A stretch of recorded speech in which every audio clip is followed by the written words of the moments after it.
So in the previous part, we were talking about the different extraocular muscles. There are 6 in numbers, bringing about different movement, and which extraocular muscle is responsible for what kind of movement. We try and make a easy diagram out of it. So what we have done is, we have a column for superior group of muscles, column for inferior group of muscles, then the rectuses are in a row and the obliques are in a row. You will also notice that the inferior will provide extorsion. When the inferiors pull, the eyes will be moving in this fashion, When the superiors pull, the eye will move in this fashion, The right eye will move in this fashion, the left eye will move in this fashion. So towards the midline. So intorsion and extorsion. As you will notice from the previous board work, I have just shifted the column. So let us see what are the possible movements. So superior rectus, because it is in the rectus group and superior, so it does things correctly or straight. Rectus is straight. So superior rectus upwards, pull. One of the component of superior rectus is to pull upward. Then inferior rectus, what does it do? It will make the people looking down, one of the components. Obliques, they do not act as you want them to. So inferior oblique pulls up, superior oblique pulls down. So what other things to put into this diagram? Extorsion and intorsion. Now in the case of the left eye, this is the left eye we are talking about. This is intorsion. So this is intorsion.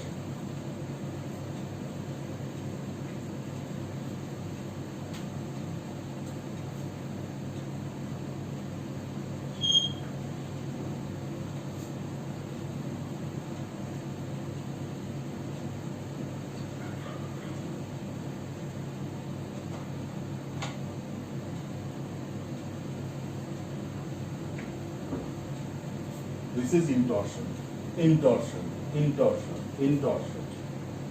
And the inferior will have extorsion.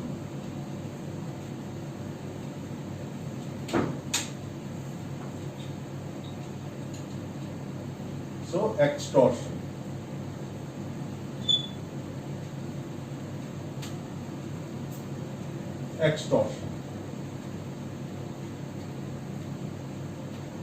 So what are the positions of the eyeball of the pupil now? The position will be the resultant of this pull and intorsion in this case. The pull downward and intorsion in this case. The pull upward and extorsion and downward. So all the 4 quadrant, suppose say 1, 2, 3 and 4 are filled up now. So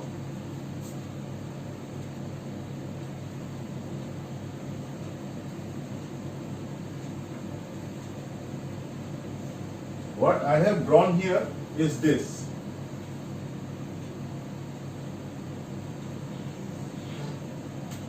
So this axis in this eyeball, there is a similar axis here.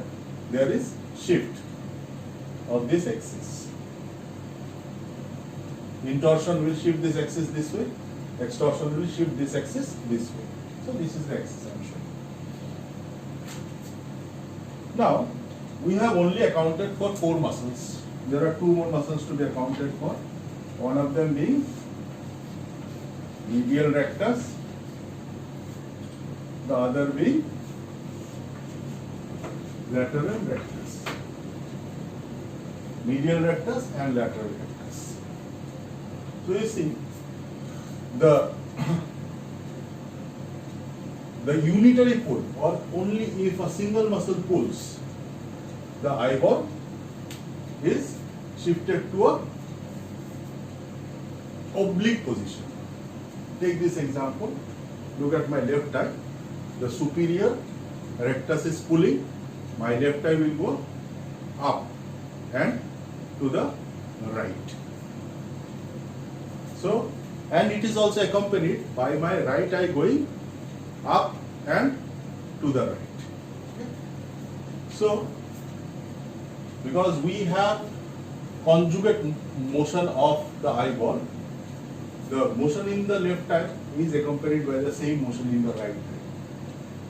So let me just give you an idea of what is required when you want to pull the eyeball completely down or completely up.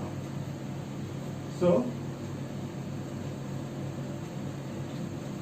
it is seen that along with the superior group of muscle, if you add the pull of the lateral rectus, then the pupil is shifted laterally, and the pupil is shifted laterally and it goes completely up. So you see, along with superior rectus, if you add lateral rectus, the eyeball, the end result of the eyeball will be here. The pupil will be here. It will be looking straight up. The eyeball will be looking straight up. Same is the case with inferior rectus. If inferior rectus has the advantage, and if the eyeball is pulled both by inferior rectus and lateral rectus, the eyeball will, or the pupil will be looking straight down. Converse is the case with obliques. With obliques, you need to have the medial rectus pulling so as to give a maximal elevation.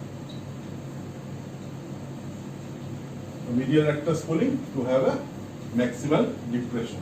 So, a single muscle is not doing the job that you require for the eyeball to move. So you need all the muscles moving in unison. Some of the muscles will contract, some will relax, and they will bring about all the movement of the eyeball that you can see.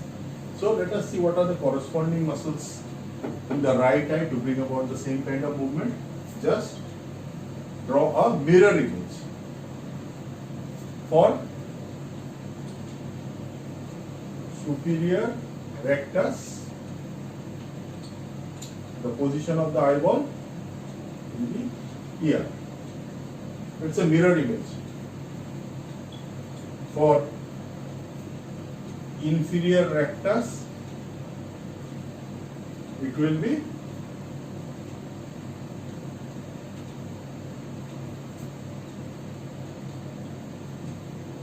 here.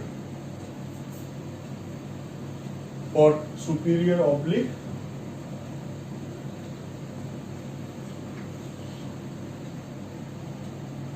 it will be here. And for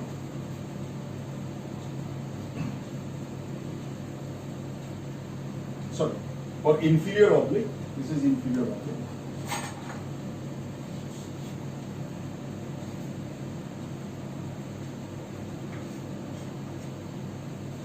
And for superior oblique,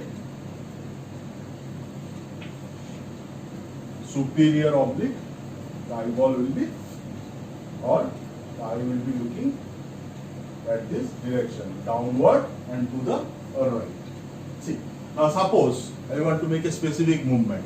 I want to look at my left and up. Here, I want to look here. So what are the two muscles to be stimulated? I want to look here. So for the left eye, the inferior oblique, and for the right eye, the superior rectus. The superior rectus will allow for my eye to look this way, up and to the left, and inferior oblique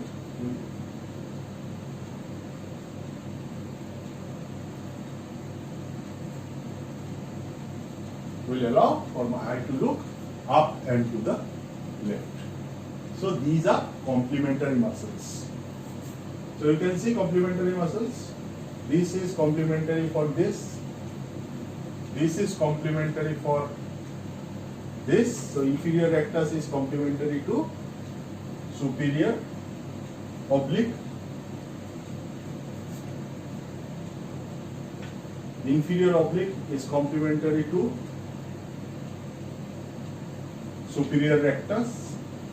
Superior oblique is complementary to inferior rectus. And medial rectus is complementary to lateral rectus here. Lateral rectus is complementary to medial rectus on the other side. So I hope you get some amount of idea as to the contribution of the 6 extraocular muscles as to the movement of the eyeball. This was required because we were talking about the fixation of gaze or the attention or the ability of the eye to focus the particular point in space on our fovea, so that we have a very accurate vision of what we are intending to look towards. So let us talk about, now we have an idea of the extraocular muscle. Let us talk about what we intended to talk about is vestibulo-ocular reflex. What is vestibulo-ocular reflex? Vestibular-ocular reflex is part of the gaze fixation. So I am looking at something, I turn my head to one side, but my gaze is still fixed on my object of interest. So whenever I do this, if I turn my head to the left side, my eyeballs will turn right and they will fix on this object. If I turn my head to the right, my eyeballs will still be fixed on the object. I am looking at the camera. So even if I turn my head, my eyes will still be looking at the camera. So this is a part of vestibulo-ocular reflex. This is also present if there is no light. Absolute absence of light will also give rise to the movement of the eyeball opposite to the movement of the head. This is because the signal for the movement of the head comes from the vestibular apparatus. In the inner ear, there are vestibular apparatuses. They are semicircular canals, 3 of them, and utricle and saccule.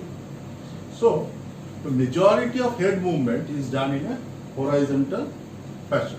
Usually we move around in a horizontal fashion. So this is the signal which comes from the 2 horizontal canals in the vestibular apparatus, which brings about this reflex.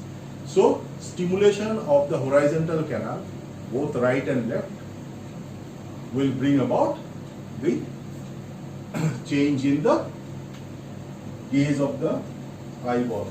So depending on how you move your head, the eyeball moves in a opposite fashion so as to keep the object of interest on our fovea. So let us see the pathway.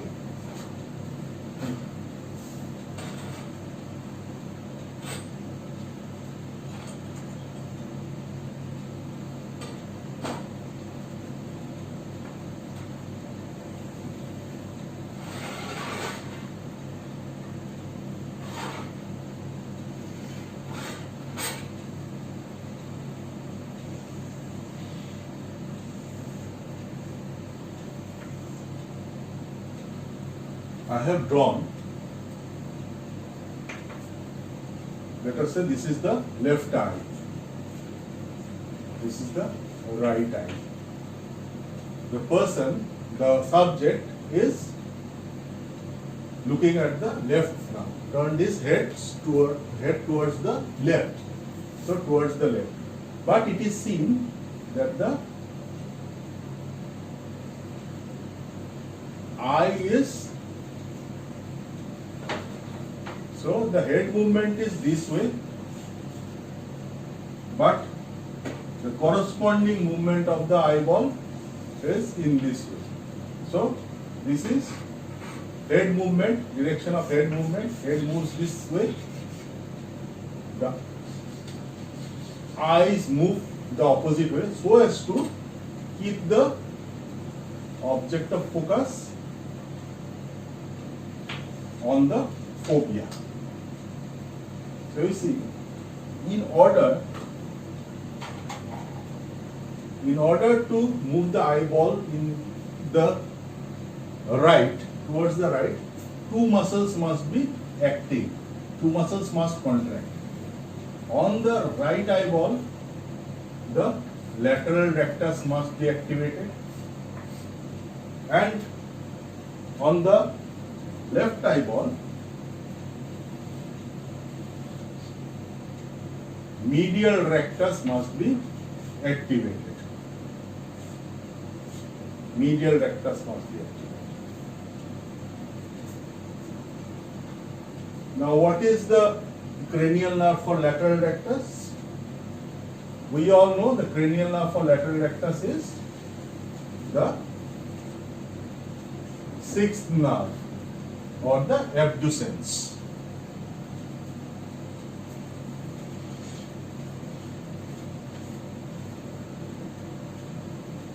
The cranial nerve for medial rectus is the third nerve or oculomotor nerve.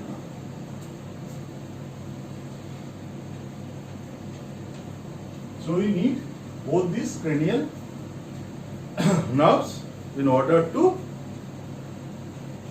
activate the extraocular muscle, lateral rectus and medial rectus.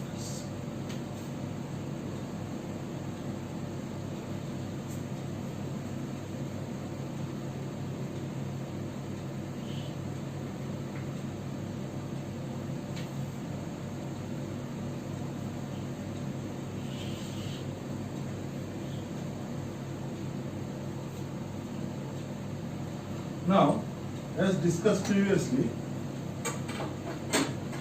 the stimulus is carried by the vestibular nerve, the vestibular part of vestibulocochlear nerve, the eighth cranial nerve. This is a pseudobipolar neuron which will give its signal on the vestibular nuclei. So the vestibular nuclei has four parts.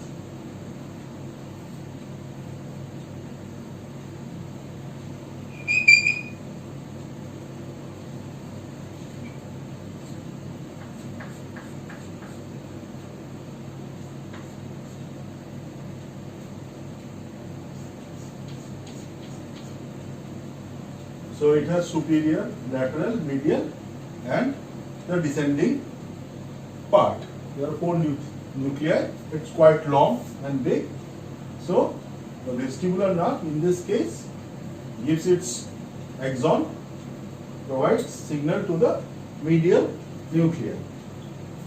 Let us see the stimulatory pathway first. So this muscle has to contract, this has to contract. So for the eyeball to move to the right on the leftward movement of the head, we are talking of VOR.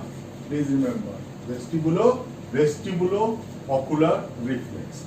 So stimulatory signal will arrive from here. Now, most interestingly, the neuron that arises from this nuclei will cross the midline and go to the abducens nuclei on the other side.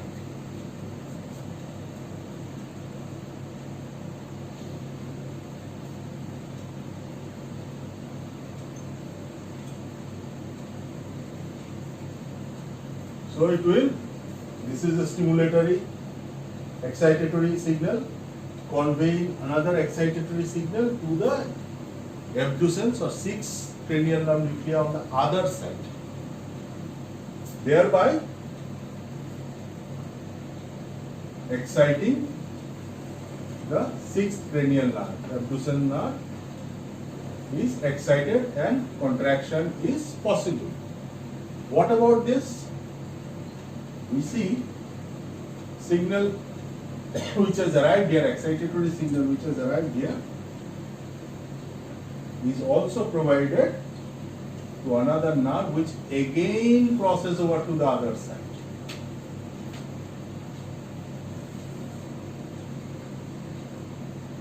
So you see, peculiarly, the excitatory signal crosses over the midline.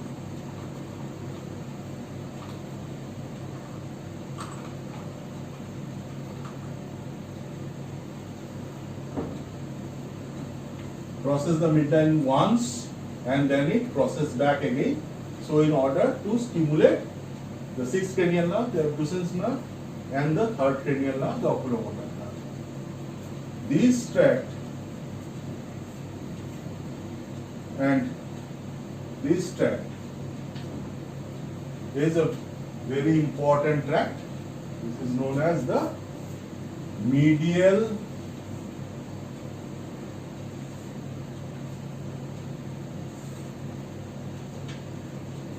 longitudinal, medial longitudinal fascicle. Medial longitudinal fascicle. Very important tract it is. So this is the excitatory mechanism. So what happens is that when you have stimulatory signal coming from these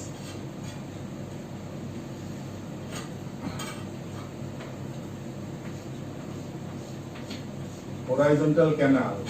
So this is a stimulatory signal coming from the left horizontal canal.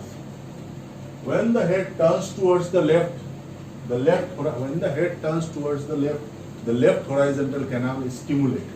We'll talk about that in next class when we talk about balance and equilibrium. So left horizontal canal is stimulated, it sends a stimulatory signal through the 8th cranial nerve, which further stimulates the contralateral abducens nuclei, which stimulates the ipsilateral lateral rectus, and also sends contribution to the contralateral oculomotor nerve nuclei, which stimulates its medial rectus. So this is the stimulatory pathway. Obviously, when you have a stimulatory pathway, you are going to have a inhibitory pathway as well. So from here you have a inhibitory neuron also, which is going to inhibit what? Which is going to inhibit these lateral rectus. These lateral rectus needs to be inhibited. So this is a inhibitory pathway, minus sign, inhibitory pathway. This will inhibit this lateral rectus. This lateral rectus has to be relaxed and for this to be contracted perfectly. So what next? This medial rectus has to be inhibited. So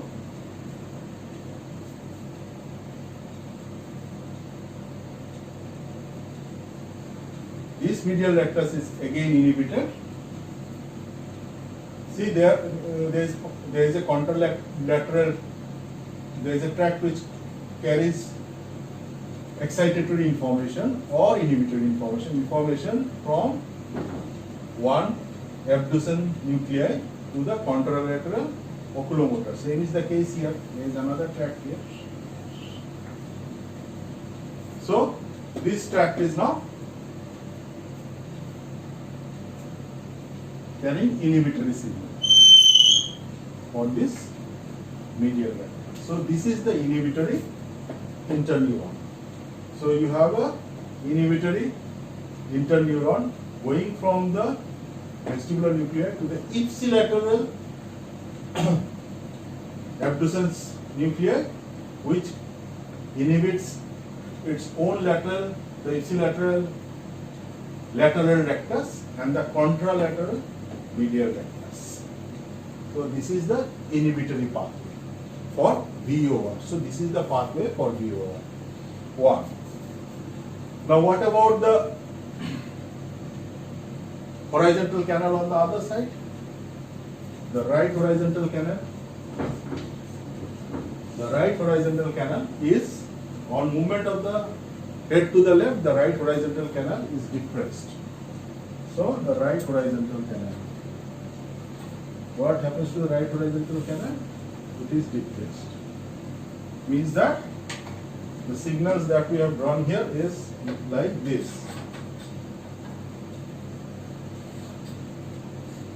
There is a tonic signal, and when the head is turned, there is no signal. Whereas when the head is turned here, there is increased signal. There is increased frequency of action potential. Here, there is either none or less amount of action potential. So, this is not stimulated.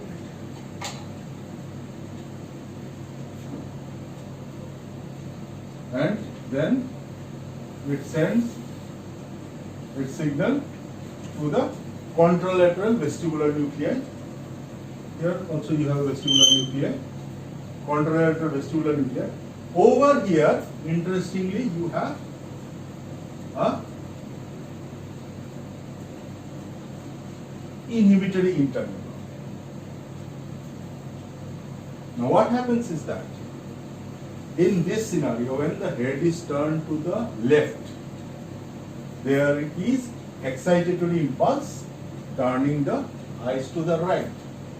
This is further helped by this inhibitory interneuron, which in this case, because the stimulus is less, the inhibitory interneuron is depressed.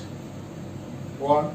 So the inhibitory interneuron is depressed, thereby not inhibiting the excitatory pathway. Inhibitory interneuron is depressed because of depression of signal. So thereby this excitatory pathway is not inhibited. Inhibition of the excitatory pathway goes down, so the excitatory pathway is able to excite, and the inhibitory pathway is also not inhibited. Inhibitory pathway is also not inhibited. So inhibition increases. So inhibition increases here and inhibition decreases here. So decrease of inhibition means excitation remains. Increase of inhibition means the inhibition that we needed here is the inhibition, because these muscles have to remain flaccid, is constant. So you see, everything falls into the picture. There is no doubt as to how VOR and its excitatory pathway contributes to the turning of the eyeball on the other side. Also, the inhibitory pathway allows for relaxation of the muscles, of the antagonistic muscles. So that VOR is carried nicely. The performance of VOR is accurate. Now, about saccades. So, whatever movement of the eyeball is happening, however big or small, saccades are very small movements happening many a times a second. So, they are to keep the object of focus on the fovea, because the retinal picture slips. The picture of the external world on the retina, particularly on the fovea, if it is kept constantly looking at that particular point slips, and then there is a readjustment by the extraocular muscle to put that image back on the fovea. Moreover, it has been seen that when we visualize the world, we do so in points. We do not put our attention to all over the picture. It is seen that we mainly focus on the faces when we are looking at a portrait, or we look at a person, or we talk with a group of persons. We are mainly looking at the faces. We are not looking all over. So, to shift the focus immediately from one important aspect of the visual world to another, from one face to another, from one lid to another, from the eyebrow to the moving hand, we need very fast movement. These are seconds. Now the seconds also use, ultimately they will be using the extraocular muscle. They will be using, so they will be using cranial number 3, cranial number 6 and cranial number 4. So they will be using oculomotor, trochlear and abducens. So ultimately they will be using all this. But on top of this, what we need to add is a generator for saccade, a saccade generator, a generator for electrical signal. So